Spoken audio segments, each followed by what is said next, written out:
Hello friends, Namaste. Here's another video on how to identify research gaps. My earlier videos are available, which is quite lengthy.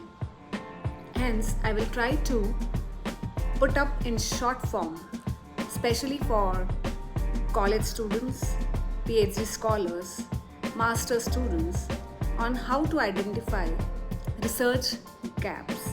My examples will be related to hospitality and tourism industry. So let's explore.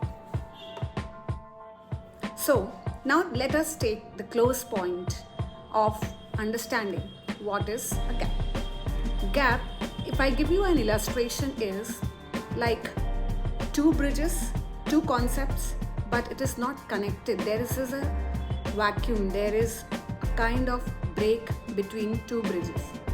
So you as a researcher needs to identify the loophole, the gap between two concepts which are already studied by some other scholar or which is existing in the market. Say for example, when you study any journal papers, when you study any articles, and you find from the limitations of the scholar and the author that they have done the work in a limited form. Maybe the sample size is small, or maybe they have taken the area of work in a particular confined region.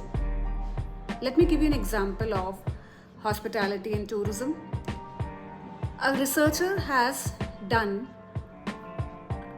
a study related to people behavior in adapting to bicycle tourism activities, and the researcher has confined it to India.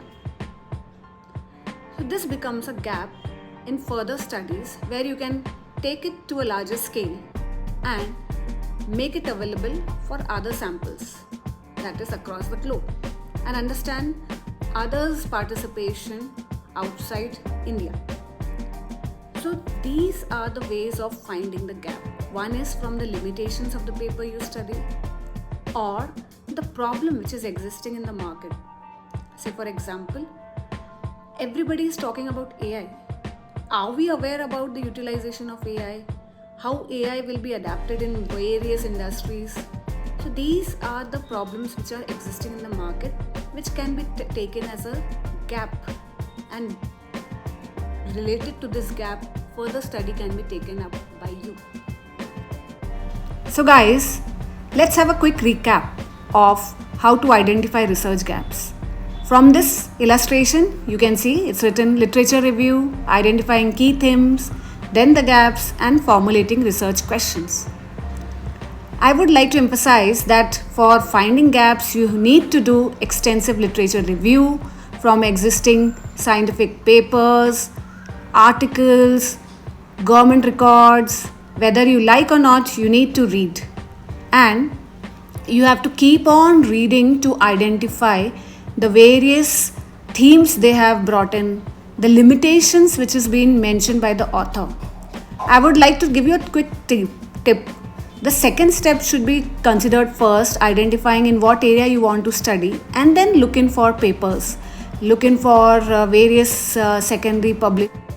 So from secondary publication, you will find out the gap which is not been done by the author, that is whatever limitations they are mentioning of the sample size, of the methodology, of the area where they have worked, and you'll put it in a table format.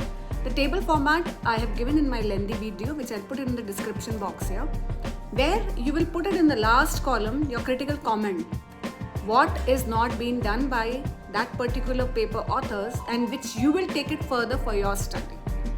And these last column statement becomes the gaps for your study, and from the gaps you will make your research questions, which becomes your research objectives.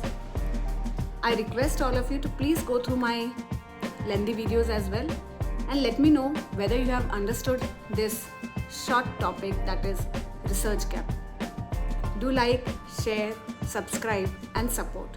Thank you for watching. Bye bye. Take care.